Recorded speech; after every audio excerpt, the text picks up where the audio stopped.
Hello friends, welcome back to the LTX classes. My name is Shyam. ఈ రోజు అంటే December 12th కి సంబంధించి హిందూ న్యూస్ పేపర్ లో వచ్చిన కొన్ని ఆర్టికల్స్ లో ఇంపార్టెంట్ వొకాబులరీ ఏమో చేయో మనం డిస్కస్ చేద్దాము. బిఫోర్ వి స్టార్ట్ దట్, మీకు తెలుసు ఎల్టీఎక్స్ క్లాసెస్ కి సంబంధించి మనకి వేరియస్ కాంపిటేటివ్ ఎగ్జామ్స్ కి కోచింగ్ అనేది ఉంటుంది. సివిల్ సర్వీసెస్ యాప్టిట్యూడ్ టెస్ట్ అవ్వచ్చు, దానికి ఒక ఎక్స్క్లూజివ్ సపరేట్ బ్యాచ్ ఉంది. అలాగే బ్యాంక్ ఎగ్జామ్స్ ఒక సపరేట్ బ్యాచ్ ఉంది. ఎస్ఎస్సికి ఒక సపరేట్ బ్యాచ్ ఉంది. ఓన్లీ ఇంగ్లీష్ నేర్చుకోవాలి అనుకున్న వాళ్ళ కోసం సపరేట్ గా ఒక ఇంగ్లీష్ ఇన్ఫినిటీ అనే పేరుతో ఒక బ్యాచ్ ఉంది. ఇలా ఏ కోర్స్ జాయిన్ అయినా కూడా మీరు ఒక్కసారి లైఫ్ టైం ఫీజు పే చేసిన తర్వాత లైఫ్ టైం వెలిడిటీ అనేది ఉంటుంది. ఓకే, ప్లే స్టోర్ లోకి వెళ్ళి మీరు ఎల్టీఎక్స్ క్లాసెస్ యాప్ ని కూడా డౌన్లోడ్ చేసుకోవచ్చు. కాంపిటేటివ్ ఎగ్జామ్స్ కి సంబంధించి ఆన్లైన్ ఆఫ్లైన్ ప్రోగ్రామ్స్ దేనికి సంబంధించి మీకు ఎటువంటి క్వైరీ ఉన్నా కూడా మీరు ఎల్టీఎక్స్ క్లాసెస్ ని కాంటాక్ట్ చేయొచ్చు. ఇక మనం ఈ రోజు అంటే డిసెంబర్ 12వ తారీఖుకి సంబంధించి హిందూ పేపర్ లో వచ్చిన కొన్ని ముఖ్యమైన వొకాబులరీ మనం డిస్కస్ చేద్దాము. ఫ్రెండ్స్, ఈ రోజు మనం ఏం చేయబోతున్నామంటే, జనరల్ గా మనం రోజు ఏం చేస్తున్నామంటే పేజ్ నెంబర్ 1 నుంచి కూడా స్టార్ట్ చేస్తూ అలా 1 నుంచి 2 నుంచి 3 నుంచి అలా మనం 1 2 3 4 అసెండింగ్ ఆర్డర్ లో వొకాబులరీని మనం డిస్కస్ చేసుకోవడం అనేది ఈ రోజు మనం చేస్తున్నాం. ఈ రోజు ఏం చేయబోతున్నాం అంటే, కొంచెం పెద్ద ఆర్టికల్స్ ఉంటాయి. అంటే పెద్ద ఆర్టికల్స్ అంటే ఏం కాదు, అవి చూడడానికి కొంచెం కష్టంగా అనిపిస్తాయి, కానీ చదవడం మొదలు పెడితే ఏదైనా కూడా ఈజీయే. ఎందుకు ఇవాళ మనం పెద్ద ఆర్టికల్ సెలెక్ట్ చేసుకోబోతున్నామంటే, చాలా మంది స్టూడెంట్స్ అడుగుతున్నారు, కాంపిటేటివ్ ఎగ్జామ్స్ ప్రిపేర్ అవుతున్నాం సార్, మెయిన్ ఎడిషన్స్ లో కంటే ఎడిటోరియల్ కాలం కానీ లేకపోతే లెంథీ ఆర్టికల్స్ ఉంటాయి కదా సార్, అటువంటి ఆర్టికల్స్ మేము చదవడానికి ట్రై చేస్తుంటే మాకు అర్థం కావట్లేదు. అలాగే మేము సివిల్స్ ప్రిపేర్ అవుతున్నాము, బ్యాంక్ పీఓకి ప్రిపేర్ అవుతున్నాము. అటువంటి ఎగ్జామ్స్ లో మాకు ఏమవుతున్నాయంటే పెద్ద పెద్ద ఆర్టికల్స్ నుంచే రీడింగ్ కాంప్రహెన్షన్స్ లాంటివి వస్తున్నాయి. అంతేకాకుండా క్లోజ్ టెస్ట్ లాంటివి, జంబుల్ లాంటివి వస్తున్నాయి. సో పెద్ద ఆర్టికల్ సెలెక్ట్ చేసి అందులో కానీ మాకు వొకాబులరీ చెప్పగలిగితే మాకు చాలా హెల్ప్ అవుతుంది. ఆ కాన్ఫిడెన్స్ మాకు వస్తే తర్వాత మా అంతటా మేమే చదువుకోగలమని చాలా మంది చెప్తున్నారు. వాస్తవానికి ఏ వొకాబులరీ అయినా వొకాబులరీ, అది పేజ్ నెంబర్ 1 అవ్వచ్చు, 2 అవ్వచ్చు, 10 అవ్వచ్చు, 11 అవ్వచ్చు. కాకపోతే ఇవాళ మనం కొంచెం లెంథీ ఆర్టికల్స్ తీసుకుందాము. లెంథీ ఆర్టికల్స్ తీసుకొని అందులో ఉన్న వొకాబులరీ ఒకసారి అలవాటు చేసుకుంటే ఏమవుతుందంటే, స్లోగా అవి కూడా వచ్చేసాయి అనుకోండి, అవి కూడా మనకి బాగా పరిచయం అయిపోయాయి అనుకోండి, మీ అంతటి మీరే చదివేసుకోగలరు. అవునా కాదా? సరే, ఇక్కడ మనకి పేజ్ నెంబర్ 12 లో ఒక ఇంపార్టెంట్ హెడ్లైన్స్ కనిపించింది. అదేంటో చూసేద్దామా? మరి రెడీగా ఉన్నారా అని అడిగేదానికి ఆన్సర్ ఏంటో తెలుసా? మీ వొకాబులరీ నోట్బుక్, పెన్ను రెడీగా పెట్టుకోవాలి. ఇది వొకాబులరీ క్లాస్ లా కాకుండా రెగ్యులర్ క్లాస్ లాగే మీరు ఫీల్ అయ్యి, ఎక్కడైనా ఒక వర్డ్ నేను చెప్పినప్పుడు వెంటనే దాన్ని మీ బుక్ లో పాజ్ చేయాలి. వీడియో పాజ్ చేసుకోవడము, చక్కగా రాసుకోవడము, అలా ఉండాలి. అలా కానీ ఒక 20 మినిట్స్ చేయగలిగితే, ఒక 15-20 మినిట్స్ కానీ మీరు చేయగలిగారంటే దాని హెల్ప్ చాలా ఉంటుంది. సరేనన్న, ఇక్కడ ఒకసారి హెడ్లైన్స్ చూద్దాం. ఒక్క విషయం చెప్తాను, ఇటువంటి లెంథీ ఆర్టికల్స్ లో మనం వొకాబులరీని చదవాలనుకున్నప్పుడు రెగ్యులర్ ఆర్టికల్స్ కి లెంథీ ఆర్టికల్స్ కి చిన్న వేరియేషన్ ఉంటుంది. ఎక్కడంటే రెగ్యులర్ ఆర్టికల్స్ మనం చదివేటప్పుడు మ్యాటర్ వెంటనే అర్థమైపోతుంది, ఎందుకంటే మనకి ఆ కాంటెక్స్ట్ మీద అవగాహన ఉంటుంది. ఇటువంటి లెంథీ ఆర్టికల్స్ లో కొంత మనకి ఏమవుతుందంటే బ్యాక్గ్రౌండ్ ఐడియా ఉండకపోవచ్చు. కాబట్టి మీకు బ్యాక్గ్రౌండ్ గురించి చెప్పడం నా బాధ్యత. ఒక్కసారి చూడండి, ఆర్టిఫిషియల్ ఇంటెలిజెన్స్ ఎప్పుడు కూడా న్యూస్ పేపర్స్ లో ఏఐ అనే అంటారు. ఏఐ అంటే artificial intelligence. AI tool to simplify identification of cancerous tissue in tumours. Recent గా ఆర్టిఫిషియల్ ఇంటెలిజెన్స్ కి సంబంధించి ఒకటి కనిపెట్టారు. అది కనిపెట్టడం వల్ల ఇప్పుడు ఏమవుతుందంటే ఫర్దర్ గా భవిష్యత్తులో అంటే మనకి ట్యూమర్స్ లో క్యాన్సరస్ టిష్యూస్ ఉంటాయి. మీ అందరికీ అవగాహన ఉన్నా లేకపోయినా చెప్పాలి కాబట్టి చెప్తాను. మీరు నిజం చెప్పాలంటే దీంతో వొకాబులరీ 1 గా రాసేసుకోవచ్చు. ట్యూమర్ అంటే ఏంటంటే ఏం లేదు, మా బాడీలో any unnecessary extra growth of a cells అంటాం. అంటే ట్యూమర్ అంటే ఏంటంటే any unnecessary extra growth of cells of a body, దేనైనా కూడా మనం దాన్ని ట్యూమర్ అంటాం. అటువంటి ట్యూమర్స్ లో మనకి క్యాన్సరస్ టిష్యూస్ ఉంటాయి. ఒకవేళ కానీ అటువంటి ట్యూమర్స్ లో మనకి క్యాన్సరస్ టిష్యూస్ అంటే ఏ టిష్యూస్ వల్ల అయితే మనకి రోగం, క్యాన్సర్ అనే ప్రాబ్లం స్టార్ట్ అవుతుందో అటువంటి విషయాలను కనిపెట్టడానికి ఈ కొత్తగా కనిపెట్టిన ఆర్టిఫిషియల్ ఇంటెలిజెన్స్ యొక్క టూల్ అనేది చాలా హెల్ప్ అవుతుందంట. సో చాలా సింపుల్ గా చెప్పాలంటే ఏంటమ్మా, ఆర్టిఫిషియల్ ఇంటెలిజెన్స్ కి సంబంధించి వాళ్ళు ఏం చేశారు అంటే ఒక టూల్ ని కనిపెట్టారు. ఆ టూల్ ఎలా పనికొస్తుంది, ఎందుకు పనికొస్తుంది అంటే, ఏవైతే ట్యూమర్ లో టిష్యూస్ ఉంటాయో అటువంటి క్యాన్సరస్ టిష్యూస్ ని కనిపెట్టడానికి హెల్ప్ అవుతుంది. ట్యూమర్ అంటే స్వెల్లింగ్ అని కూడా అంటాం. అంటే స్వెల్లింగ్ ఏదైనా వాచింది అనుకోండి దాన్ని కూడా ట్యూమర్ గానే పిలుస్తాం కదా. ముఖ్యంగా సెల్స్ మీద కానీ స్వెల్లింగ్ అంటాము, లేకపోతే ఇన్ఫ్లమేషన్ అనే వర్డ్ కూడా మనందరికీ బాగా పరిచయం ఉంటుంది. ఇక్కడ రాస్తున్నాను, మీరు ఏం చేయొచ్చు అంటే స్వెల్లింగే ఒక వొకాబులరీగా రాసుకోవచ్చు. ఇన్ఫ్లమేషన్ అంటాం. ఇన్ఫ్లమేషన్ అంటే వాయడం అమ్మ, లావుగా అవ్వడం. ఇన్ఫ్లమేషన్ అంటాం. ఈ జనరల్ గా చెప్పాలంటే ఇప్పుడు నేను రాసిన 3-4 పదాలు కూడా బయాలజీకి సంబంధించిన పదాలు. ఇన్ఫ్లమేషన్ అంటాం. అబ్నార్మల్ గ్రోత్ అని కూడా అంటాం. అంటే అనవసరమైన విచిత్రంగా ఏమైనా ఒక గ్రోత్ పెరిగింది అనుకోండి, దాన్ని అబ్నార్మల్ గ్రోత్ అని కూడా అంటాం. అంటే కొన్నిసార్లు బాడీలో కొన్ని సెల్స్ లో కానీ, కొన్ని టిష్యూస్ లో కానీ, కొన్ని ఆర్గాన్స్ లో కానీ అబ్నార్మల్ గ్రోత్ ఉంటే డాక్టర్ చెప్తారు ఇది సర్జరీ చేయాలండి, ఆపరేషన్ చేయాలండి అంటారు. అవునా కాదా? దాన్ని ఏమంటాం అంటే ట్యూమర్ అంటాం. అయితే కొన్ని ట్యూమర్స్ ప్రాబ్లం లేదు, కానీ కొన్ని ట్యూమర్స్ వల్ల సీరియస్ కాన్సిక్వెన్సెస్ వచ్చే అవకాశం ఉంటుంది. మీకు నిజం చెప్పాలంటే 8th క్లాస్ 9th క్లాస్ బయాలజీలోనే ట్యూమర్లు 2 రకాలు ఉంటాయని మీకు పరిచయం చేస్తారు. ఒకటి ఏంటంటే బినైన్ ట్యూమర్ అని చెప్తారు. ఇంకోటి ఏంటంటే మాలిగ్నెంట్ ట్యూమర్ అని కూడా చెప్తారు. ఒకటి బినైన్ ట్యూమర్ అంటారు, మరొకటి మాలిగ్నెంట్ ట్యూమర్ అని కూడా అంటారు. బినైన్ ట్యూమర్ అంటే ఏ ట్యూమర్ వల్ల అయితే పెద్దగా నష్టం లేదో దాన్ని బినైన్ ట్యూమర్ అంటాం. అదే మాలిగ్నెంట్ ట్యూమర్ అంటే ఏ ట్యూమర్ వల్ల అయితే నష్టం ఉందో, నష్టం అంటే హార్మ్ కలుగుతుందో, నష్టం కలుగుతుందో దాన్ని మాలిగ్నెంట్ ట్యూమర్ అంటాం. అంటే బినైన్ ట్యూమర్ అంటే హార్మ్లెస్, మాలిగ్నెంట్ ట్యూమర్ అంటే హార్మ్ఫుల్. ఇది బయాలజీ చెప్పట్లేదు, మీకు వొకాబులరీయే చెప్తున్నాను. కాకపోతే బయాలజీలో ఈ వొకాబులరీ కూడా ఉంటాయి అన్నమాట. ఈ వొకాబులరీ బయాలజీ బుక్స్ లో కనిపిస్తాయి, రెగ్యులర్ గా ఇంగ్లీష్ లో కూడా కనిపిస్తాయి. మీరు ఏం చేయొచ్చు, ఈ రెండింటిని కూడా వొకాబులరీగా రాసేసుకోవచ్చు. బినైన్ అంటే హార్మ్లెస్, మాలిగ్నెంట్ MALIGNANT, మాలిగ్నెంట్ అంటే హార్మ్ఫుల్. ఓకేనా మై డియర్ ఫ్రెండ్స్? మళ్ళీ చెప్పనా? బినైన్ అంటే హార్మ్లెస్, మాలిగ్నెంట్ అంటే హార్మ్ఫుల్. ఇలా మనం హెడ్లైన్స్ నుంచి 4-5 పదాల వరకు చక్కగా నేర్చుకున్నాం కదా. ఇక మనం ఆలస్యం చేయకుండా ఒక్కసారి ఆ పారాగ్రాఫ్ లోపలికి వెళ్ళిపోదాము. మనకి ఇందులో తెలియని వర్డ్స్ ఏమైనా ఉన్నాయేమో ఒకసారి మరి మనం చూసేద్దాం ఫ్రెండ్స్. ఓకేనా? రైట్. ఒకసారి ఆర్టికల్లోకి వెళ్దాము. ఎవరికైనా ఆర్టికల్ సరిగ్గా కనిపించకపోయినా, పదం అర్థం కాకపోయినా, నేను రాసింది అర్థం కాకపోయినా అస్సలు వరీ అవ్వద్దు. మీకు తెలుసు కదా శ్యామ్ సార్ ఏం చేయబోతున్నారు, క్లాస్ ఎండింగ్ లో ప్రతి పదాన్ని మళ్ళీ రాసి ఎక్స్ప్లెయిన్ చేస్తారు. ఒక్కసారి మరి చదువుదామా? మీకు IIT మెడ్రాస్ తెలుసు కదా, Indian institute of Madras researchers use a combination of deep learning techniques and traditional machine learning to develop a tool. మొత్తానికి ఏదో చేసి ఒక టూల్ ని కనిపెట్టారు. ఆ టూల్ ఏం చేస్తుంది? That can diagnose cancer. Of course ఈ పదం చాలా మందికి తెలియని వాళ్ళు ఉంటారు. ఈ వీడియో చూస్తున్న వాళ్ళలో ఫస్ట్ టైం వీడియో చూస్తున్న వాళ్ళు ఉంటారు. అటువంటి వాళ్ళ కోసం చెప్తున్నాను. డయాగ్నస్ అంటే ఏంటంటే ఒక రోగం ఉంది, సమస్య ఉంది, లేదు ఆ సమస్య ఎక్కడుందో కనిపెట్టడాన్ని ఏమంటాం అంటే డయాగ్నైజ్ అంటాం. అంటే discover wear the problem is. మనం హాస్పిటల్కి వెళ్ళామనుకోండి, డాక్టర్ ఏమంటారంటే మేము టెస్టులు చేస్తే కానీ ఏమి చెప్పలేమండి అంటారు. ఓకే అని టెస్ట్ చేయించుకున్న తర్వాత ఏమంటారంటే ఇదిగోనండి టెస్ట్ రిపోర్ట్ వచ్చింది, మీ ప్రాబ్లం ఇక్కడ ఉంది, ఇది మీ ప్రాబ్లం అని చెప్తారు కదా. అలా చెప్పడాన్ని ఏమంటామంటే డయాగ్నైజ్ అంటాం. ఓకేనా? రైట్. ఇంతకీ వీళ్ళు కనిపెట్టిన టూల్ ఏం చేస్తుందంటే క్యాన్సర్ ఎక్కడుంది, అసలు ఉందా లేదా అన్న విషయాన్ని కనిపెట్టేస్తుందట. At whole slide image of the tumour. ఆ ట్యూమర్ దగ్గర క్యాన్సర్ ఉంటే ఉంది అని చెప్పేస్తుందట. The tool has been tested on data sets of breast, liver, అలాగే colon cancer tissue images. It is economical in terms. ఇది చాలా అవసరమైన పదం. ఎకనామికల్ చూసారా, ECO, economical. What is the meaning of the word economical? అంటే reasonable అంటాం. అంటే అంత కాస్ట్లీ ఏమీ కాదు, పర్వాలేదు, ఎఫోర్డ్ చేయగలము అంటాం కదా. సో ఒక రకంగా చెప్పంటే ఎకనామికల్ అంటే నాట్ వెరీ కాస్ట్లీ అని రాసుకోవచ్చు. మీరు అదే వొకాబులరీగా కూడా రాసుకోవచ్చు. ఎకనామికల్ అంటే నాట్ వెరీ కాస్ట్లీ. ఎకనామికల్ అంటే ఏంటమ్మా? నాట్ వెరీ కాస్ట్లీ, అంత కాస్ట్లీగా ఏమీ లేదు అని చెప్పడానికి మనం ఎకనామికల్ అనే వర్డ్ని కూడా మనం అక్కడ అలవాటు చేసుకుంటాము.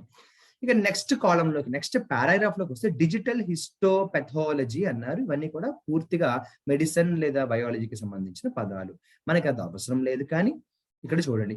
ట్రెడిషనల్లీ అంటే ఎప్పటి నుంచి ఏం చేస్తున్నారు అంటే histopathologist slice the tumour tissue. Slice అంటే ఒకటి చెప్పగలను, పీసెస్ గా కోస్తారు కదా. స్లైస్ అంటే మనం పీసెస్ గా కట్ చేస్తాం. సో స్లైస్ అంటే తెలిస్తే ఓకే, లేకపోతే రాయవలసిన అవసరం లేదు. ఇదిగోండి, they look at enlarged images. Enlarged అంటే ఏమీ లేదు నాన్న, చిన్న ఇమేజ్ ని స్పష్టంగా కనిపించడానికి పెద్ద ఇమేజ్ గా చేసి చూస్తే దాన్ని ఏమంటామంటే ఎన్లార్జ్డ్ అంటాం. అంతేనా? చిన్న ఇమేజ్ ని జూమ్ లో పెట్టి లేదు అంటే మరి ఇంకేదైనా టెక్నాలజీ వాడి పెద్ద ఇమేజ్ గా చూస్తే దాన్ని ఎన్లార్జ్డ్ అంటాం. సో సింపుల్ గా చెప్పండి, ఎన్లార్జ్డ్ అంటే making the size increased, making the size increased అంటాం. అవునా? సరే, ఇదే విధంగా సెకండ్ కాలం లో కూడా వెళ్ళిపోదాము. సెకండ్ కాలం లో నేను ప్రతి సెంటెన్స్ ఎక్స్ప్లెయిన్ చేయాలనుకోవట్లేదు, మీకు తెలుసు కదా. ఇక్కడ జరుగుతుంది పేపర్ అనాలిసిస్ కాదు, కేవలం మనకి తెలియని పదాలు ఎన్ని వీలు ఉంటాయని నేర్చుకునే ప్రయత్నం కదా. కాబట్టి మీరేం చేయొచ్చు అంటే, నేను ఈ ఆర్టికల్లో పదాలు మీకు బాగా పరిచయం చేసేస్తున్నాను, ఎక్స్ప్లెయిన్ చేస్తున్నాను కాబట్టి మీరు ఆర్టికల్ చదువుకోండి, ఎంత ఈజీగా ఉంటుందో మీకు అర్థమవుతుంది. మంచి వర్డ్ ఒకటి పరిచయం చేశాను చూడండి, ఎలివియేట్ అనేది ఒక మంచి వర్డ్ అమ్మా. ఏఎల్ఎల్ చూసారా, ALL విఐఏటి, alleviate this burden. Alleviate అంటే తగ్గించడం అమ్మా, ఎలివియేట్ అంటే తగ్గించడం. ఏదైనా ఒక ప్రాబ్లమ్ ని కానీ మనం మరి ఏదైనా ఒక సమస్యని కానీ తగ్గిస్తే దాన్ని ఏమంటాం అంటే ఎలివియేట్ అంటాం, ఎలివియేట్ అంటాం. ఓకేనా? ఎలివియేట్ అంటాం. చాలా మంచి వర్డ్ ఇది. నిజం చెప్పాలంటే ఎలివియేట్ కి నేను ఒక 10-15 సినోనిమ్స్ దాకా చెప్పగలను, కానీ మన ఉద్దేశం సినోనిమ్స్ యాంటోనిమ్స్ చెప్పడం కాదు. వొకాబులరీ మనం ఒక 20, 30, 15 కలెక్ట్ చేసుకోవడం, మన బుక్ లో రాసుకోవడము, అదే మన ఉద్దేశము. అయితే వొకాబులరీ మనం ఎప్పుడైతే రోజుకి కొన్ని వొకాబులరీ నేర్చుకుంటూ వెళ్ళిపోతామో, సినోనిమ్స్ యాంటోనిమ్స్ వాటంతట అవే మన దగ్గరికి వచ్చేస్తాయి. ఎప్పుడు మనం చదువుకోకల్లా, మనం వొకాబులరీ చదువుకుంటే చాలు, సినోనిమ్స్ యాంటోనిమ్స్ అవే వచ్చేస్తాయి మనకి. ఓకేనన్నా? ఇక ఇందులో దాదాపుగా మీకు తెలియని వర్డ్ ఏమీ లేదనే చెప్పొచ్చు. ఇక్కడ పోస్డ్ అనే వర్డ్ మీకు 2 సార్లు వచ్చింది. So the technique posed further challenges. Post అంటే ఏం లేదమ్మా, దానికి ఇది కారణమైంది అంటాము. ఉదాహరణకి challenge to computer time posed by the task అంటే ఏం లేదు నాన్న, this technique posed further challenges అంటే ఈ టెక్నిక్ మరికొన్ని ఛాలెంజెస్ కి దారి తీసింది అంటాం. అంటే ఇట్ లెడ్ టు అని కూడా అంటాం కదా, అలా అనమాట. ఇదిగోండి అన్న, ఇన్ఫెర్ అంటే నేను చెప్పక్కర్లే, మీకు రీజనింగ్ లో కూడా ఇన్ఫరెన్స్ అని ఉంటుంది. అంటే నువ్వు ఒక క్వశ్చన్ చూసి ఒక కేస్ ని స్టడీ చేస్తే నీకు ఏం అర్థమైంది, so what did you understand, దాన్ని ఇన్ఫెర్ అంటాం. అంటే వాట్ డిడ్ యూ అండర్స్టాండ్, నీకు ఏం అర్థమైంది అంటాము. Relevant information, relevant of course చాలా మంది తెలిసిన పదమేమి, ఎవరికి తెలియదని నేను చెప్పట్లేదు, తెలియని వాళ్ళు ఉంటారు, వాళ్ళ కోసం కదా చెప్తున్నాను. రెలవెంట్ అంటే ఏంటంటే యూస్ఫుల్, లేదా సంబంధిత, ఉపయోగపడే అంటాం. రెలవెంట్ ఇన్ఫర్మేషన్ అంటాం, అంటే యూస్ఫుల్ ఇన్ఫర్మేషన్, రిలేటెడ్ ఇన్ఫర్మేషన్ అంటాం. రెలవెంట్ ఇన్ఫర్మేషన్ అంటే ఏంటంటే రిలేటెడ్ ఇన్ఫర్మేషన్ అంటాం. రెలవెంట్ ఇన్ఫర్మేషన్ అంటే రిలేటెడ్ ఇన్ఫర్మేషన్, ముఖ్యంగా యూస్ఫుల్ ఇన్ఫర్మేషన్ అంటాం. ఇదిగోండమ్మా, ఈ లైన్ అంతా చదువుతానే, ఎందుకంటే ఇందులో ఒక మంచి వర్డ్ ఉంది, అది తెలియాలంటే మీకు లైన్ అంతా చదవాలి. Also extracting clinically relevant information that is directly inferring fine-grained disease classification using deep learning alone was turning out to be prohibitively expensive. వాళ్ళు ఏదో ఒక ప్రాసెస్ చేద్దాం అనుకున్నారట, అలా చేయడం వల్ల ఏమవుతుందంటే ప్రొహిబిటివ్లీ ఎక్స్పెన్సివ్ ప్రాసెస్ అంటామా. ఎక్స్పెన్సివ్ అంటే ధరతో కూడిన, విపరీతంగా కాస్ట్ అవుతుంది, ఖర్చు అవుతుంది. ఎక్స్పెన్సివ్ అంటే వెరీ కాస్ట్లీ అంటాం. ప్రొహిబిటివ్లీ ఎక్స్పెన్సివ్ అంటే ఏంటి, మీరే చెప్పండి. ప్రొహిబిట్ అంటే బహిష్కరించడం, వద్దు అని చెప్పడం, ప్రివెంట్ చేయడం. సో ఎప్పుడైతే వాళ్ళు ప్రొహిబిటివ్లీ ఎక్స్పెన్సివ్ అన్నారో, దాని అర్థం ఏంటంటే ఫ్రెండ్స్, మనకి ప్రొహిబిటివ్లీ ఎక్స్పెన్సివ్ అని ఎప్పుడైతే అన్నారో దాని అర్థం ఏంటంటే మనకి అనవసరమైన ఖర్చు ఎవరు కోరుకుంటారు, అవునా కాదా ఫ్రెండ్స్? ఎప్పుడైతే వాళ్ళు ప్రొహిబిటివ్లీ ఎక్స్పెన్సివ్ అన్నారో అనవసరమైన ఖర్చుని ఎవరు కోరుకోరు కదా, దాన్ని చెప్పడానికి మనం ఏమంటామంటే ప్రొహిబిటివ్లీ ఎక్స్పెన్సివ్ అంటాము. ఓకేనా? సో మీరు ప్రొహిబిట్ అనే వర్డ్ ని రాసుకోవచ్చు, అలాగే ఎక్స్పెన్సివ్ అనే వర్డ్ ని కూడా రాసుకోవచ్చు. ఒకే చోట మనకి 2 ముఖ్యమైన వర్డ్స్ గా వచ్చేసాయి కదా, రైట్. అలాగే మనం నెక్స్ట్ దాంట్లో కూడా వెళ్ళినట్టయితే ఇక్కడ మాక్సిమం అన్ని కూడా మనకి తెలిసిన వర్డ్సే ఉన్నాయి, అయినా కూడా ఒకసారి స్టడీ చేద్దాం. తెలియని వర్డ్ ఒక్కటున్నా చాలు. మనకి ఏమవుతుందంటే, నేను ఎప్పుడూ చెప్తాను, ఒక్క వర్డ్ వల్ల మనకి సెంటెన్స్ మొత్తం మారిపోతుంది తెలుసా. అంటే అసలు ఆ సెంటెన్స్ అర్థం అవ్వదు అనుకుంటాము, ఆ ఒక్క వర్డ్ తెలిస్తే సెంటెన్స్ మొత్తం అర్థమైపోతుంది. ఇదిగోండి, కన్వెన్షనల్ అనే ఒక మంచి వర్డ్ ని నేను మీకు పరిచయం చేశాను. Conventional, what is the meaning of the word conventional? ఇక్కడ రాస్తున్నాను చూడండి, CONVENTIONAL. చూసారా నాన్న? కన్వెన్షనల్ అనేది ఒక మంచి word. What is the meaning of this word conventional? Conventional అంటే ఒక రకంగా చెప్పాలంటే ట్రెడిషనల్ అనే అంటాం, అంటే ఎప్పటిలాగే. కన్వెన్షనల్ అన్నా, ట్రెడిషనల్ అన్నా, రెగ్యులర్ అన్నా కూడా ఒకటి. కన్వెన్షనల్ మెథడ్స్ అంటాం కదా, అంటే ఎప్పుడూ చేసేలాగే, కొత్తది ఏమీ కాదు. ఓకేనా? కన్వెన్షనల్ అంటే ట్రెడిషనల్ అని అంటాం, ఎప్పుడు చేసేలాగే, పెద్దగా కొత్తదేమీ కాదు అంటాం. కన్వెన్షనల్ మెథడ్స్ అంటాం, కన్వెన్షనల్ మెథడ్స్ అని కూడా అంటాం. ఇక లాస్ట్ కాలంలో కానీ మనం వచ్చేసినట్టయితే ఇందులో మొత్తం సైంటిఫిక్ టర్మ్స్ కి సంబంధించిన ఇన్ఫర్మేషన్ వీళ్ళు ఇక్కడ రాయడం జరిగింది. ఇందులో మాక్సిమం మనకి తెలియకపోవడం అంటూ ఏమీ ఉండదు. ఒక్క వర్డ్ మీకు పరిచయం చేస్తాను. ఇది గతంలో కూడా మనం వొకాబులరీ క్లాస్ చెప్పుకున్న వర్డే. The technology is ready for deployment అంటాం. ఏమంటాము? The technology is ready for deployment. What is the meaning of the word deployment? నేను చాలా సార్లు చెప్పాను మన గత వొకాబులరీ క్లాసెస్ లో కూడా. డిప్లాయిడ్, మీకు ఈ డిప్లాయిడ్ అనే వర్డ్ మన గత వొకాబులరీ క్లాసెస్ లో ఎక్కడ బాగా కనిపించిందో చెప్పమంటారా? ఏదైనా ఒక యాక్సిడెంట్ అయినప్పుడు, తుఫాను, వరదలు లాంటివి వచ్చినప్పుడు గవర్నమెంట్ అధికారులు వచ్చి ఏం చేస్తారంటే వెంటనే అక్కడ కొంతమందిని డిప్లాయ్ చేస్తారు. అంటే అక్కడ ఉన్న సమస్యకు సంబంధించి పరిష్కారాల కోసం ప్రివెంటివ్ మన యొక్క యాక్సిడెంట్ అయిన తర్వాత ఏవైతే మెజర్స్ తీసుకోవాలో వాటికి సంబంధించి డిప్లాయ్ చేస్తారు కొంతమంది అధికారులు. అంటే అక్కడ వాళ్ళు పెడతారు, అంటే అపాయింట్ చేస్తారు లాంటిది. So the technology is ready for deployment అంటే ఈ టెక్నాలజీని వాడడానికి రెడీగా ఉంది అంటాము. ఇక పొటెన్షియల్ అంటే ఏంటమ్మా? పవర్ఫుల్. పొటెన్షియల్ మీ అందరికీ తెలుసు, మనం నార్మల్ గా కూడా తెలుగులో మాట్లాడేటప్పుడు కూడా ఈ వర్డ్ వాడేస్తున్నాం మనం, అవునా? పొటెన్షియల్ అంటాం. పొటెన్షియల్ అంటే సంథింగ్ హ్యావింగ్ సమ్ పవర్, శక్తి కలిగి ఉన్న, యూజ్, దానివల్ల కొంత ఉపయోగం ఉంది, పొటెన్షియల్ అంటాం మనం. పొటెన్షియల్ హెల్త్ కేర్ పార్ట్నర్స్ అంటాము. సరేనన్నా? మరి ఒక్కసారి ఇప్పటిదాకా నేను ఈ ఆర్టికల్లోంచి చెప్పిన వొకాబులరీని నేను ఏం చేస్తానంటే వీడియో చివరిలో అన్నిటితోటి కలిపి మళ్ళీ సపరేట్ గా చెప్తాను. ఓకేనా? ఒక్కసారి మరి మనం ఇదే పేజ్ నెంబర్ 1 కాకుండా ఇదే 12th పేజ్ కాకుండా మనం 11th పేజ్ లోకి వెళ్దాం. 11th పేజ్ లోకి వెళ్ళినట్టయితే ఒకసారి మనకి 11th పేజ్ లో ఇంపార్టెంట్ ఆర్టికల్ వచ్చింది. అయితే ఇది ఏంటంటే యాక్చువల్గా చెప్పాలంటే మనం రోజు చెప్పుకునే ఈ వొకాబులరీ మనం మాక్సిమం లోకల్ న్యూస్ లో చెప్పుకుంటున్నాం, అవునా?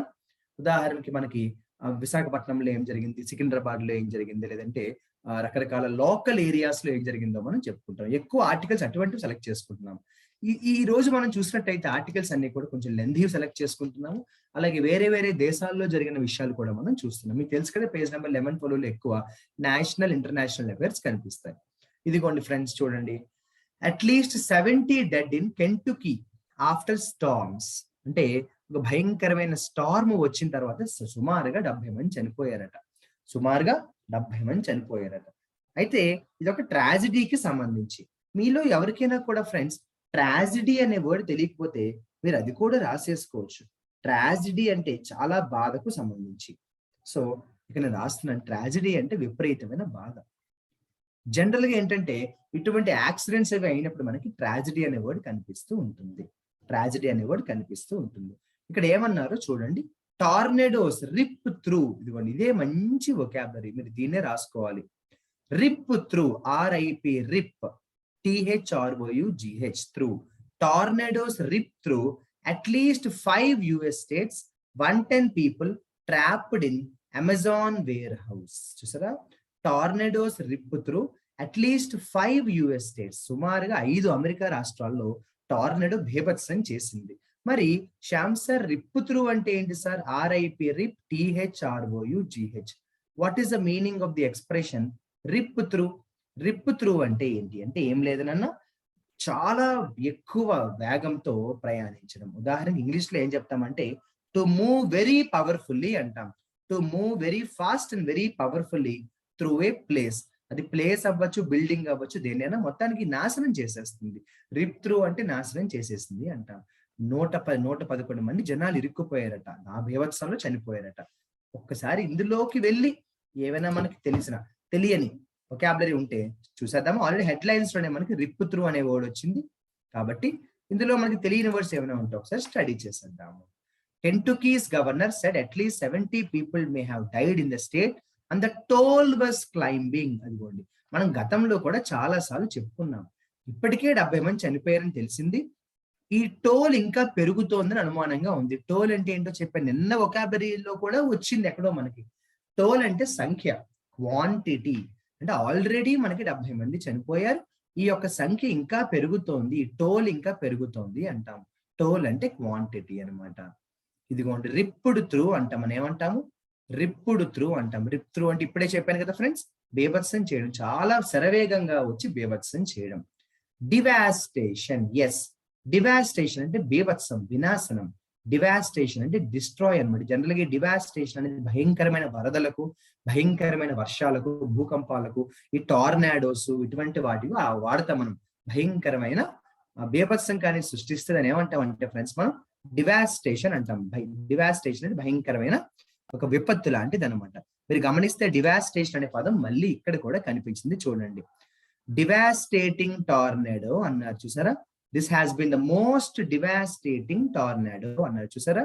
This has been the most devastating టార్నాడో.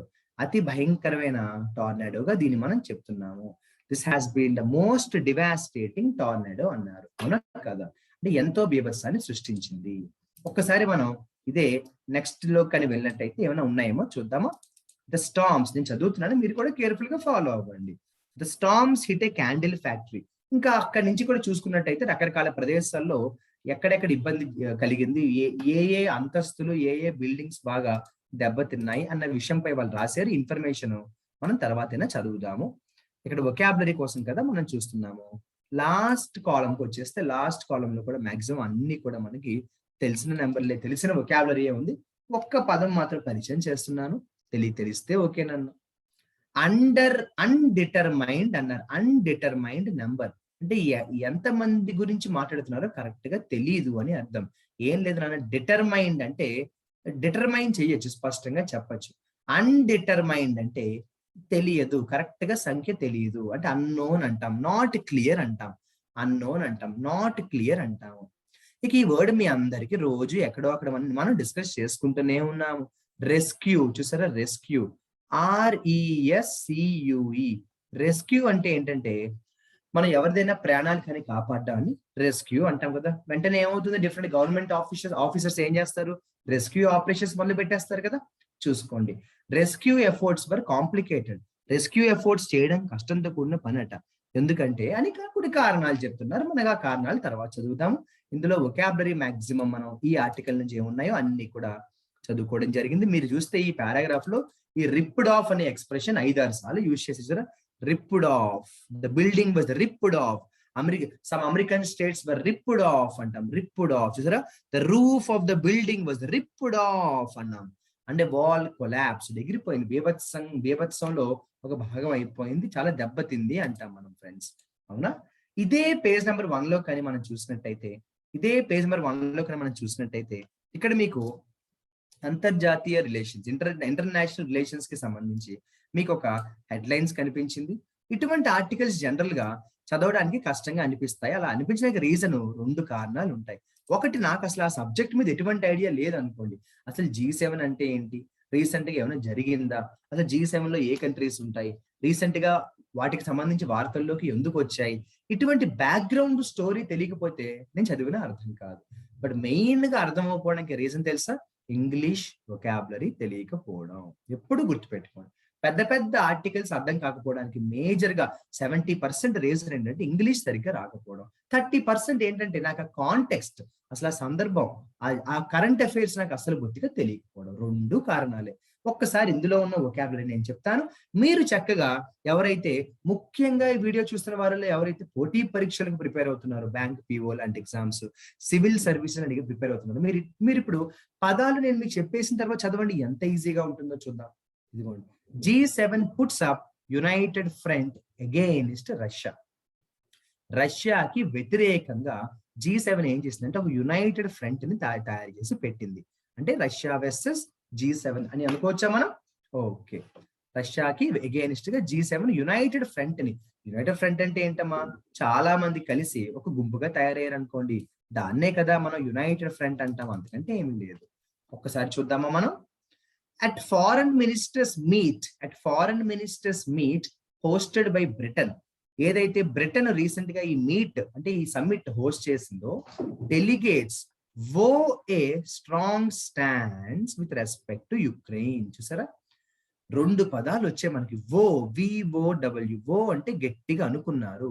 ఎవరైతే రీసెంట్ గా బ్రిటన్ వారు హోస్ట్ చేసిన, బ్రిటన్ లో జరిగిన ఏదైతే మీటింగ్ ఉందో ఆ మీటింగ్ వచ్చిన డెలిగేట్స్ అందరూ కూడా ఒకే మాట మీద వో తీసుకున్నారు. వో అంటే ఒక గట్టి మాట అనుకున్నారు.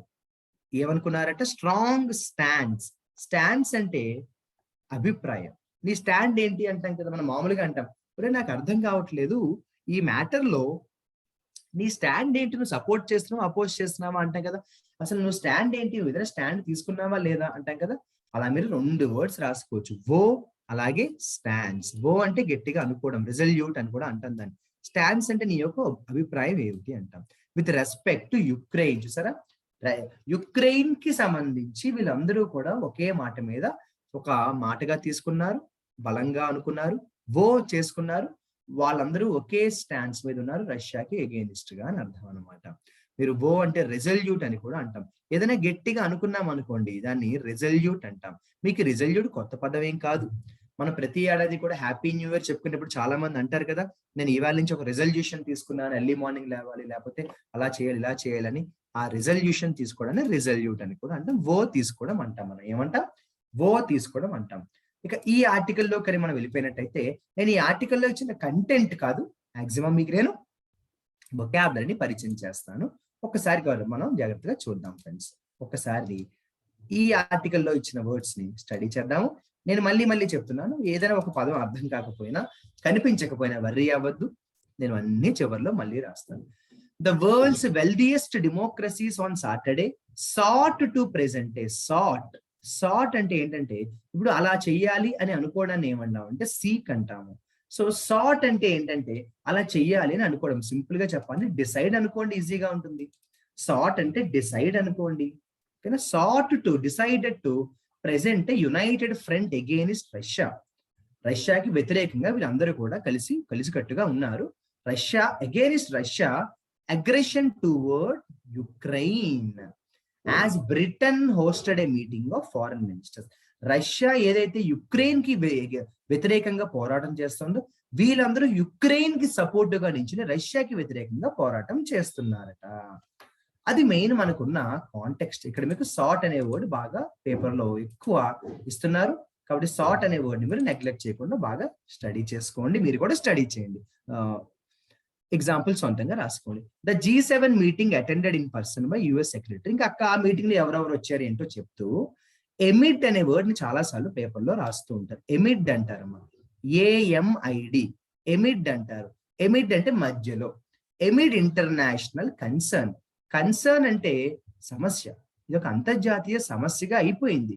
సో 2 పదాలు వచ్చాయి, ఎమిడ్ అనే పదం వచ్చింది, అలాగే కన్సర్న్ అనే పదం కూడా వచ్చింది. ఎమిడ్ అంటే మధ్యలో అంటాము, ఎమిడ్ అంటే మధ్యలో అంటాము. కన్సర్న్ అంటే ఒక సమస్య లాగా, ఇష్యూ లాగా, హెడేక్ లాగా అనమాట. ఏంటి ఇంతకీ అంత హెడేక్ ఏంటి, అంత సమస్య ఏంటంటే రష్యా కుడ్ ఇన్వేడ్ యుక్రెయిన్. ఏ సమయంలోనైనా any time Russia Ukraine invade చేయొచ్చు. ఇన్వేడ్ చేయడం అంటే అటాక్ చేయడం. మనకు చిన్నప్పుడు చదువుకున్న హిస్టరీ క్లాసెస్ లో ఇన్వేజన్ జరిగింది, India was invaded by Portuguese అంటాం, అలా అనమాట. ఇన్వేడ్ అంటే దాడి చేయడం, వాళ్ళపైకి వచ్చి అటాక్ చేయడం అనమాట. సో రష్యా మాత్రం ఖండించింది, మాకు అటువంటి ఉద్దేశాలు ఏమీ లేవు అని ఖండించింది. రష్యా డినైస్, ఇదిగోండి డినై అంటే ఖండించడం, డినై DENY, ఓకేనా, DENY. డినై అంటే ఖండించడం, మాకు అటువంటి ఉద్దేశాలు ఏమీ లేవు అని రష్యా కానీ ఖండిస్తే దాన్ని ఏమంటామంటే మనం డినైగా చెప్తాము. మీరు చూసినట్టయితే ఇక్కడ ఈ కన్సర్న్ అనే వర్డ్ మళ్ళీ కనిపించింది, చూడండి, ఇదిగోండి కన్సర్న్ అనే వర్డ్ మళ్ళీ కనిపించింది. కన్సర్న్ అబౌట్ అంటాం, మీకు 2 రకాలుగా కన్సర్న్ ని వాడతాం. ద మేజర్ కన్సర్న్ ఈజ్ అంటాం, ముఖ్యమైన సమస్య ఏంటంటే అంటాం. I am concerned about your health అంటాం, నాకు నీ హెల్త్ విషయంలో కొంచెం ప్రత్యేక శ్రద్ధ నేను చూపిస్తాను అంటాం. అలా కన్సర్న్ మనం 2 రకాలుగా కూడా వాడతాం. అలాగే ఇంకొకలా కూడా వాడతామమ్మా, who is the officer concerned అంటాం. ఒక యాక్సిడెంట్ జరిగింది, లేదా ఒక బ్యాంకులో ఒక తప్పు జరిగిపోయింది, దీనికి సంబంధిత అధికారి ఎవరు అంటాం కదా. ఇలా సంబంధిత అధికారి అని చెప్పడానికి who is the officer concerned అంటాం. ఇదిగోండి, any incursion by Russia would be a strategic mistake for which there would be serious consequences. 2 పదాలు పరిచయం చేశాను మీకు. ఇన్కర్షన్, నేను ఆ వర్డ్ మళ్ళీ రాస్తున్నాను మీకోసం. ఇన్కర్షన్ అంటే నేను ఇందాక చెప్పానే ఇన్వేషన్, దాడి. ఇన్వేషన్ అన్నా, ఇన్కర్షన్ అన్నా, ఇన్వేడ్ అన్నా ఒకటే. ఒకవేళ కానీ ఏవైతే ఊహాగానాలు అనిపిస్తున్నాయో అవి కానీ నిజమయ్యి రష్యా కానీ యుక్రెయిన్ పై దాడి చేయడానికి వస్తే అది చారిత్రాత్మక తప్పిదం అవుతుంది. అంతేకాకుండా దాని పరిణామాలు భయంకరంగా ఉంటాయి. పరిణామాలు అంటే కాన్సీక్వెన్సెస్. నేను ఆ వర్డ్‌ని చివరిలో రాస్తాను, కంగారు పడకండి. పరిణామాలు అంటే కాన్సీక్వెన్సెస్ అంటాము. కాన్సీక్వెన్సెస్ అంటే పరిణామాలు. ఇక అలా గని మనం చూసుకుంటూ వెళ్తే దాదాపు ఈ సెకండ్ కాలమ్‌లో అన్నీ కూడా మనకి తెలిసిన పదాలే కనిపిస్తూ ఉంటాయి. ఎక్యూజ్ అంటే నిందించడం. మీ అందరికీ బాగా తెలుసు కదా! ఎక్యూజ్ అంటే బ్లేమ్ చేయడం. ఎక్యూజ్ అంటే బ్లేమ్ చేయడం లేదా నిందించడం అంటాం. ఎక్యూజ్ అంటే బ్లేమ్ చేయడము లేదా నిందించడం అంటాం. బ్లేమ్ చేయడం లేదా నిందించడం అంటాము. ఇక ఇందులో కానీ మాక్సిమం చూసుకున్నట్టయితే అన్నీ కూడా రెగ్యులర్‌గా మనం వాడే వొకాబులరీయే. ఒక పదాన్ని మీకు నేను ఒక్కసారి అలా పరిచయం చేస్తాను. Destabilising behaviour. అదేంటది? బిహేవియర్ అంటే ప్రవర్తన. డీస్టెబిలైజింగ్ బిహేవియర్ అంటే ఏంటి? ఇప్పుడు స్టెబిలైజ్ అంటే నిలకడ. స్టెబిలిటీ అంటాం. స్టెబిలైజ్ అంటే స్టెబిలిటీ, నిలకడ. డీస్టెబిలైజింగ్ అంటే ఏంటంటే, అంటే ఒక రకంగా ఇబ్బంది పెట్టే ప్రవర్తన. అంటే అవతల వాళ్ళను మనం ఇబ్బందికి గురి చేసే ప్రవర్తనను మనం ఏమంటామంటే డీస్టెబిలైజింగ్ బిహేవియర్ గా చెప్తాము. ఓకేనా? ఇక ఎవరైనా మీటింగ్ పెడితే మనకి నిన్న మొన్న వొకాబులరీలో కూడా ఈ పదాన్ని చెప్పుకున్నాం. ఎవరైనా మీటింగ్ ని పెడితే మనం ఆ మీటింగ్ ని పెట్టారు అని చెప్పడానికి కన్వే అనే మీటింగ్ అంటాం. చూడండి మళ్ళీ వచ్చింది వర్డ్. కన్వే అనే మీటింగ్ అంటే ఎవరైనా మీటింగ్ పెడితే ఆ మీటింగ్ ని కన్వే అనే మీటింగ్ అంటాం. కన్వే అనే మీటింగ్ అంటాం. అవునా కదా? అలాగే లాస్ట్ కాలంలో కానీ మనం వెళ్ళిపోయినట్టు చూసారా, మనం అనుకుంటాం కానీ పెద్ద పెద్ద ఆర్టికల్స్ లో ఏదో కష్టంగా ఉంటే అనుకుంటాం కానీ 4, 5 సార్లు చదువుకుంటే ఇవే అలవాటు అయిపోతాయి. ఇక ఒక్క పదం చెప్పి మనం ముగిద్దాము. ఇంట్రోస్పెక్షన్. ఏజ్ ఆఫ్ ఇంట్రోస్పెక్షన్ అంటే ఆత్మ పరిశోధన అంటాం. ఆత్మ విశ్లేషణ అంటాం. సెల్ఫ్ ఎనాలిసిస్ అంటాం అమ్మ. ఇంట్రోస్పెక్షన్ అంటే మన గురించి మనం ఆలోచించడం. అలాగే స్ట్రిడెంట్ అనే పదాన్ని కూడా నేను మీకు చెప్పకుండా ఉండలేను. స్ట్రిడెంట్ అంటే ఏంటంటే గట్టి, అంటే ఒక రకంగా చెప్పాలంటే హార్ష్ అని కూడా అంటాం. మీరు ఈ సెంటెన్స్ చదివితే అర్థమవుతుంది. Britain as current chair of the G7 is calling for its members to be more student in there defence. ఎవరైతే ఇప్పుడు మనకి చైర్ పర్సన్ గా ఉన్నారో, ఈ G7 కి ఎవరైతే హెడ్ గా ఉన్నారో బ్రిటన్ వాళ్ళు అన్నారట, ఎట్టి పరిస్థితుల్లో మీరు కాంప్రమైజ్ అవ్వద్దు, అవసరం అయితే ఇంకా ఇంకా స్టూడెంట్ గా ఉండండి, ఎక్కడా కూడా డెమోక్రసీ కానీ స్వతంత్రం కానీ ఎవరికి కూడా ఎఫెక్ట్ కాకుండా చూసుకోండి అన్నారు. సో సింపుల్ గా చెప్పండి, స్టూడెంట్ అంటే మీరు కఠినంగా ఉండండి అని కూడా అంటాం. స్టూడెంట్ అంటే స్ట్రిక్ట్ అనే పదాన్ని కూడా మనం అర్థం చేసేసుకోవచ్చు. ఓకేనా? అలా మీరు ఒక్కసారి కానీ ఆర్టికల్ చదవండి. ఇప్పుడు మీకు ఎప్పుడైతే పదాలు కొంచెం అలవాటు అవుతాయో, పదాలు ఈజీగా మీకు అర్థమైపోతాయో, అసలు ఎంత పెద్ద ఆర్టికల్ అయినా కూడా కష్టం అనే ఫీలింగ్ రాదు. అసలు ఫస్ట్ కష్టం అనేది ప్రపంచంలో ఏమీ ఉండదు. మనం దాంట్లోకి లోతుగా వెళ్ళనంత వరకు కష్టంగానే ఉంటుంది. ఒకసారి అది చదవడం మొదలు పెట్టామా, దాని మీద మనం కొంత టైం స్పెండ్ చేయడం మొదలు పెడితే ఎంత కష్టమైనా ఈజీగానే అనిపిస్తుంది. అలా మనకి వొకాబులరీలో చూసారా మాక్సిమం ఇంకేమీ లేవని చెప్పొచ్చు. సరే, నేను ఇప్పుడు ఏం చేయబోతున్నానంటే, మీకు తెలుసు ఇప్పటిదాకా మనం నేర్చుకున్న వొకాబులరీ అన్నిటిని కూడా మరి ఒక్కసారి రివైజ్ చేసేస్తాను. డిసెండింగ్ ఆర్డర్ లోనే వస్తాను. సెల్ఫ్ ఎనాలిసిస్ ఒక మంచి పదాన్ని మీకు నేను పరిచయం చేశాను. చెప్పగలరా? ఇంట్రోస్పెక్షన్ అంటాం. సెల్ఫ్ ఎనాలిసిస్ అంటే ఆత్మ పరిశోధన అంటే ఇంట్రోస్పెక్షన్ అంటాం. మరింత స్ట్రిక్ట్ గా ఉండాలి, కఠినంగా ఉండాలి అంటే స్ట్రిడెంట్ అనే వర్డ్ మనం పరిచయం చేశాం. స్ట్రిడెంట్ అనే వర్డ్ ని పరిచయం చేశాం. మీటింగ్ ని పెట్టాలి, మీటింగ్ ని కండక్ట్ చేయాలి అంటే కన్వీన్ అనే వర్డ్ ని పరిచయం చేశాం. నిందించాలి అని చెప్పడాన్ని ఎక్యూజ్ అంటాం. నిందించాలని చెప్పడాన్ని ఎక్యూజ్ అంటాము. పరిణామాలు అని చెప్పడానికి మీకు ఒక మంచి పదాన్ని పరిచయం చేశాను. తెలిసిన పదమే అయి ఉండొచ్చు, కొంతమంది కోసం చెప్తున్నాను. పరిణామాలు ఇంగ్లీష్ లో ఏమంటాము అంటే కాన్సీక్వెన్సెస్ అంటాం నాన్న. పరిణామాలను ఇంగ్లీష్ లో ఏమంటాం అంటే కాన్సీక్వెన్సెస్ అంటాము. మనకి ఎవరిపైన దాడి చేస్తే ఇన్వేజన్ అంటాం. ఇది మనందరికీ తెలుసు. ఇండియాని ఎంతో మంది దాడికి గురి చేశారు. ఇన్వేజన్ చేశారు లేదా ఇన్వేడ్ చేశారు. దానికి ఈవేళ మీకు ఒక మంచి పదాన్ని పరిచయం చేశాను. ఇన్కర్షన్. చూసారు, ఇన్కర్షన్ అన్న ఇన్వేజన్ అన్న ఒకటే. కానీ రష్యా ఏం చెప్పింది? మేము ఖండిస్తున్నాము అని చెప్పింది. ఖండించడాన్ని డినై అంటాము. గట్టిగా అనుకోవడాన్ని, ఒక ప్రామిస్ లాగా తీసుకోవడాన్ని వో అంటాము. వో అంటాము. నీ అభిప్రాయం, అసలు నీ అభిప్రాయం ఏంటి ఈ విషయంలో అని చెప్పడాన్ని స్టాండ్స్ అంటాం. అసలు నీ స్టాండ్స్ ఏంటి అంటాం కదమ్మా, అలా అన్నమాట. సో ఒక నిర్ణయంలా తీసుకోవడాన్ని ఏమంటాం అంటే సాట్ అంటాం. SOUGHT sought. సాట్ టు అంటే డిసైడెడ్ టు అంటాం. మీకు నేను చెప్పాను, అమెరికాలో 4-5 చోట్ల 4-5 రాష్ట్రాలు ఒక భయంకరమైన టార్నడో వల్ల విపత్తుకి గురయ్యాయి. మరి విపత్తుకి గురవడాన్ని ఏమంటామో గుర్తుందా? డివాస్టేషన్ అంటాం. అవునా కదా? డివాస్టేషన్ రోజు వస్తున్న పదమే. అలాగే టోల్ అనే వర్డ్ కూడా రోజు ఎక్కడో ఒకటి వస్తూనే ఉంది. ఎంతమంది చనిపోయారు, లేకపోతే రీసెంట్ గా కూడా నేను చెప్పాను, నిన్న క్లాస్ లో కూడా చెప్పాను, ఒమిక్రాన్ కేసెస్ టోల్ అంటుంటాం. టోల్ అంటే ఎంతమంది. అయితే ఒక మంచి ఎక్స్ప్రెషన్ ఈవేళ మనకి అలవాటయింది. రిప్ త్రూ అంటాం. అంటే శరవేగంగా వచ్చి నాశనం చేసేస్తే ఈ సైక్లోన్ లాంటిది కానీ, భారీ వర్షం కానీ, ఈ యొక్క టార్నడో లాంటిది గాని వస్తే రిప్ త్రూ అంటాం. రిప్ త్రూ అంటే శరవేగంగా వచ్చి సర్వనాశనం చేశాడు. బలం కలిగిన అని చెప్పడానికి పొటెన్షియల్ అనే వర్డ్‌ని నేను మీకు బాగా పరిచయం చేశాను.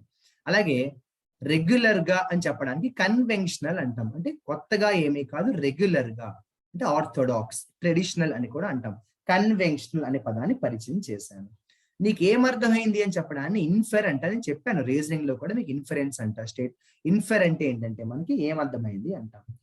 తగ్గించడానికి నేను ఒక మంచి పదాన్ని మీకు పరిచయం చేశాను. ఎల్లివియేట్. ఎల్లివియేట్ అంటే తగ్గించడం. ఎల్లివియేట్ అంటే తగ్గించడం.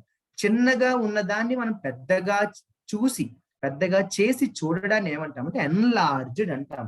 ఎన్లార్జ్డ్ అంటాం. పర్వాలేదు, అంత కాస్ట్లీగా ఏమీ లేదు, పర్వాలేదు అని చెప్పడానికి ఒక మంచి వర్డ్ మీకు పరిచయం చేశాను, గుర్తుందా? ఎకనామికల్. ఎకనామికల్ అంటే పర్వాలేదు, ఇది మనం కొనొచ్చు. This is economical, I can buy it అంటాం కదా. This is economical, I can buy it అంటాం. ఏదైనా ఒక రోగం ఉంది అని చెప్పడాన్ని ఏమంటాము? డయాగ్నైజ్. అంటే మీరు రెగ్యులర్ గా వాడే డయాగ్నసిస్ అనే వర్డ్ నేను చెప్పాలా చెప్పండి? మనందరూ కూడా ఎక్కడో ఒక రోజు వాడుతూనే ఉన్నాం. ఓకే ఫ్రెండ్స్, ఈ రోజు వొకాబులరీ క్లాస్ లో చాలా మంచి వర్డ్స్ వచ్చాయి. చాలా మంది స్టూడెంట్స్, చాలా మంది ఆస్పిరెంట్స్, చాలా మంది ఫ్రెండ్స్ అడగడం వల్ల నేను ఏం చేశానంటే లెంథీ ఆర్టికల్స్ తీసుకుని పదాలు చెప్పాను. మీరే చెప్పండి, ఏమైనా డిఫరెన్స్ ఉందా? ఏమీ డిఫరెన్స్ ఉండదు. రెగ్యులర్ ఆర్టికల్స్ లో అయినా వొకాబులరీ కొత్తగా ఉంటాయి, లెంథీ ఆర్టికల్స్ లోనైనా వొకాబులరీ కొత్తగా ఉంటాయి. అందుకే ఏ ఆర్టికల్ అని కాకుండా మీరు వొకాబులరీ అనేది రోజు చక్కగా చదువుకుంటూ వెళ్ళిపోతే రోజుకు ఒక 15-20 పదాలు చాలా హెల్ప్ చేస్తాయి. ఒక్కసారి క్లాస్ ఎండ్ చేసే ముందు ఇప్పుడు నేను మీకు ఏవైతే వర్డ్స్ రాసి పెట్టానో అందులో వొకాబులరీ ఆఫ్ ద డే గా ఒక 3 పదాలని నేను అనౌన్స్ చేస్తాను. అంటే వొకాబులరీ ఆఫ్ ద డే లేదా వర్డ్స్ ఆఫ్ ద డే అంటాం. అంటే అతి ముఖ్యమైన very very very important words గా నేను వాటిని మీకు మరి పరిచయం చేయమంటారా? అండర్లైన్ చేస్తాను, లేదంటే డాట్ పెడతాను. చూడండి, ఇదిగోండి వెరీ ఇంపార్టెంట్ వర్డ్ ఇది, రిప్ త్రూ. మీరు ఇది బాగా అలవాటు చేసేసుకోండి. ఇదే ఈవేళ వర్డ్ ఆఫ్ ద డే లేదా వొకాబులరీ ఆఫ్ ద డే గా మీరు అలవాటు చేసేసుకోండి. ఏంటమ్మా? రిప్ త్రూ అంటే శరవేగంగా వచ్చి సర్వనాశనం చేసేయడం, డిస్ట్రాయ్ చేశాను.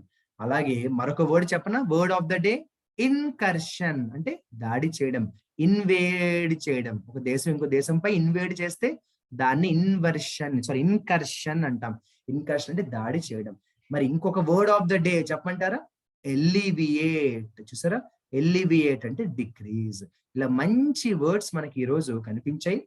మీరు ఎప్పుడు కూడా గుర్తుపెట్టుకోండి, ఎన్ని వర్డ్స్ చదివేము అని కాదు, అర్థమయ్యేలాగా ఎన్ని వర్డ్స్ చదివాము, అలాగే గుర్తు పెట్టుకునేలాగా ఎన్ని వర్డ్స్ చదివాము, ఎప్పుడు కూడా అదే మన టార్గెట్. అందరికీ అర్థమైంది అనుకుంటున్నాను. I hope these words will be useful to you. మళ్ళీ మళ్ళీ చెప్తాను, నన్ను తిట్టుకోకండి, చెప్పడం నా బాధ్యత. ఏంటది? వొకాబులరీ నోట్బుక్ లో ఈ వర్డ్స్ రాసుకుంటూ వీడియో చూడండి. అప్పుడే మీకు ఈ సెషన్ చూడడం వల్ల ఎంతో కొంత బెనిఫిట్ ఉంటుంది. ఓకేనా? ఇటువంటి వర్డ్స్ మీరు నేర్చుకుని మీరు రేపు భవిష్యత్తులో రాయబోయే ఏ ఎగ్జామ్ కైనా ఇవి కానీ మీకు హెల్ప్ అయ్యాయంటే అంతకంటే హ్యాపీనెస్ మనందరికీ ఉండదు కదా. I hope and I wish that should happen very soon. We believe that LTX classes నమ్మేది ఏంటంటే క్వాలిటీ ఉన్న చోట సక్సెస్ ఖచ్చితంగా ఉండి తీరుతుంది. క్వాంటిటీ కాదు important, quality important. I hope everybody understood today's vocabulary and everybody enjoyed these words. Remember, vocabulary is the strength. I'll meet you in my next vocabulary class. Wishing you very good luck and have a beautiful Sunday, Ma. Signing off, your Sham sir. Bye, Ma.